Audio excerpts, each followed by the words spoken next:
السلام عليكم دمانتين waxaan rajeynaya inaad caafimaad qabtaan maanta waxaan ka hadli doonaa yes true and not given yes no not given baynu ka hadli doonaa ama question typekeena saddexaad baynu isla eegi doonaa question typekeena saddexaad sidaynu shalay true and false aynu kusoo sheegnay way isku dhow yihiin ama waa isku mid ma garanaysaa true and false kaliya just waxay ku kala duwan yihiin passage-ka typekiisa ama passage-ka qoraalkan dheer type-ku yahay kan badanka waa inagii writer's opinion baa lagu qoraa kaa kala badanka wuxuu ku saabsan yahay facts buu ku saabsan yahay ama true and false facts buu ku saabsan yahay answersku sidoo kale sidaan shalay hore usoo sheegnay answerskuna waa in order ama siday u kala horeeyaan bay u kala dambeeyaan yes no not givenku sida kale waxay isku mid yihiin true false not givenka marka waxna kuma kala duwana kaliya wax ku kala duwan midna facts buu ka hadlaya midna opinion kara authorka ayuu ka hadlaya laakiin taas ka celimayso inaad ugu shaqeyso si isku mid ah uga shaqeyso marka yes marka waxaad dooranaysaa one the correct information is given marka correct information aad haysato imika passage-kii su'aal baa lagu weydiiyey su'aasheena koobaad jawaabteedu waxa directly uga heshay passage-ka marka waxaad oranaysaa that's yes su'aashaas yes bay noqonaysaa tii labaad oo kale questionkeeni different information is given contradicting the statement for example waxaad haysataa questionku waxbay odhanaysaa passage-kiina wax kale ka duwan baa ku aragtay waxaad oranaysaa taasoo kale waa no baad oranaysaa imika tusaale ahaan kale sidaan shalay hore usoo sheegnay waxaan nidhi tusaale ahaan oo kale example-keena oo kale waxaa kamid ah cali baa qoraagu wuxuu aaminsan yahay in cali ku dhashay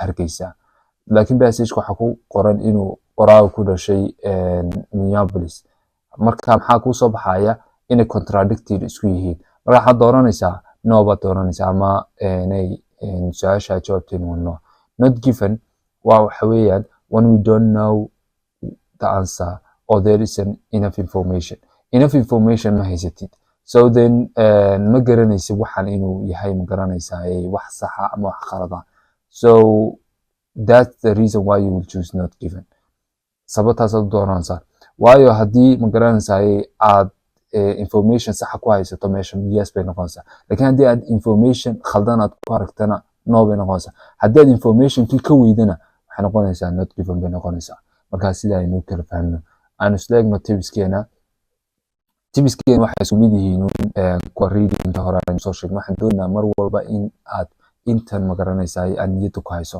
si ay hadhow kugu fududaato su-aal kastoo reading ood ka shaqaynayso inaad directly aad systemkan aad u marto don't read the passage first passageka marka hore akhriin just read the title marka hore qoraalka akhri titlekeena akhri then go to the first question su-aasheena koobaad tag then underline the keywords in that questionka aad ugu soo horeeya underline galayso ma garanaysaa keywordska ku jira keywordska ka dhex baad passage-ka underline gareen dabe markaa kasoo saar mar walba maxaad samaynaysaa marka inta aanad toos directly aanad passage-ka aanad akhriineed ku daali lahayd hadhow su-aalaha tegi lahayd hadhow markaad su-aashii soo akhrida aad dib haddana passage-ka ugu soo akhri lahayd oo 2 jeer passage-ka akhri lahayd waxaa lagu qaatay marka hore intaad directly question 1-ka u tagto then go back to the passage-ka ka dhex baad su-aasha keywords-ka aad ka haysato then markaa ka jawaab oo su-aasha jawaabteeda soo hel insha allahu tacaala aynu isla eegno example-keena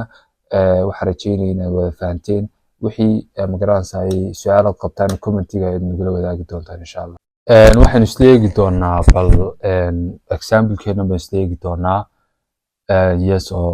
yes no not given-ka halka maxaan ku haysanaa yes waxaad ku qori karaysaa if the statement agrees with the views of the writer haddii statementku ku raaco viewska writerka ayaynu yes odhanaa haddii statementku ku diido ama uu kasoo horjeedo viewska writerka waxaan odhanaa no haddii ma garanaysaa viewska writerka aan lagu siinba ama aanay meeshaba informationkaas ku jirin maxaad odhanaysaa waa not given baad odhanaysaa if it is impossible to say what the writer thinks about this haddii aynan suurtagalahayn inaan nidhaahno ama aynu sheegno wuxuu writerka ama authorka qoraalka qoray uu ka fahansan yahay ama opinionkiisa ah aynaan sheegi karin directly baynu odhanaa waa not given so ta ugu horeysa aynu ka bilowno after 1639 the castle of Dulnuke was completely uninhabited. Imanka mid khiyaamo leh baa jirtay. Timeka labaad saddexaad oo kale there were more than 1,500 men on die Girona when it went down.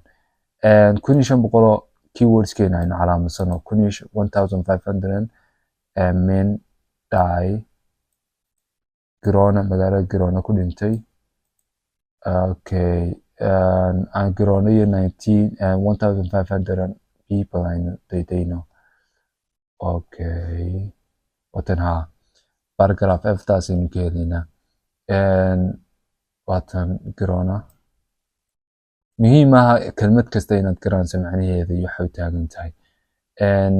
October 1588 maxaa dhintay baa la yidhaahday wax leeg 1,500 qof on board 9 baa survive garoobay. 1,500 nin wax ka survive garoobay 9 qof. halkan waxaa kugu dhintay baa la yidhaahday there were more than 1,500 men ayaa dhintay. xaggana maxaa lagu siiyey 1,500 odd men on board 9 survived 9 baa badbaaday. laakiin 1,500 haddii 9 badbaadi lahaayeen 1,400 iyo xoogaa bay noqon lahayd soo maaha. laakiin xaggan waxaa lagu yidhaha 1,500 wax ka badan baa ku dhintay. haddaba su-aasha waxaa la socota halkan 1,500 odd baa la socota. oddaasi waxay la macno tahay more than or approximately.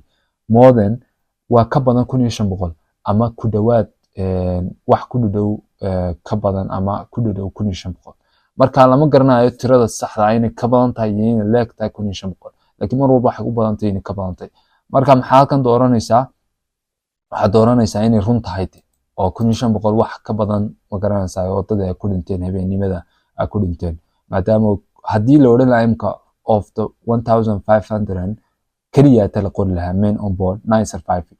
su-aashaasi waxay noqon lahayd no bay noqon lahayd. imanka tan labaad oo kale laftarkeedu waa yara tricky.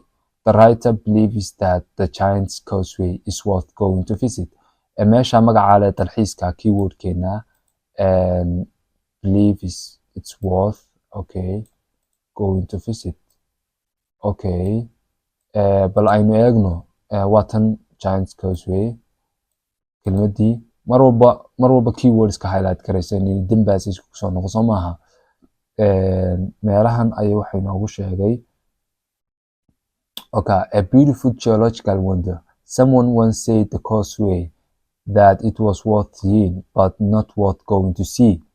That was in the days of horse and carriage when traveling was difficult, but it's certainly well worth a visit.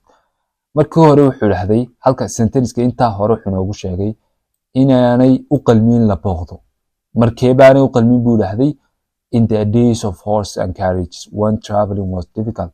markii uu safarku uu adkaa ee berigii fardaha iyo la isticmaali jiray ayaanay u qalmin in la booqdo meesha. laakiin imika way u qalantaa sentence-ka ku dambeysay but it's certainly worth a visit. so answer-keenu wuxuu noqonayaa yes buu noqonayaa maadaama uu qoraagu aaminsan yahay inay meeshan u qalantay in la booqdo. waxay noqonaysaa yes bay noqonaysaa. marka su-aalahaas oo kale trickiga ayaa soo geli karaayo ma garanaysaa mar walba kugu iman karaayo. marka mar walbana maaha in su-aal kasta laga wada helo yes iyo no iyo not given saddexdaba laga wada helo. marka waxa muhiim ah waxa adiga kula noqoto ama wada yes kula wada noqoto ama wada no kula noqoto inaad sidaa uga shaqeyso. trickiska yaryarna aad iska ilaaliso. mar walbana aad samayso su-aasha aad marka hore tagto then aad soo akhrido su-aasha then come back to the passage. akhri markaa passage-ka. marka maxay noqonaysaa waxaad ka keeni karaysaa insha Allah dhibco fiican ama si fiican baad uga shaqeyn doontaa insha Allah. casharkan iyo casharadeen dambaan iskugu iman doonaa insha Allah si aanu video ugu soo dheeraan. khayr badan baan idin rajeynayaa. subscribe-ta noo saar oo casharkan dad fara badan gaarsiiya. khayr badan baan idin rajeynaya insha Allah.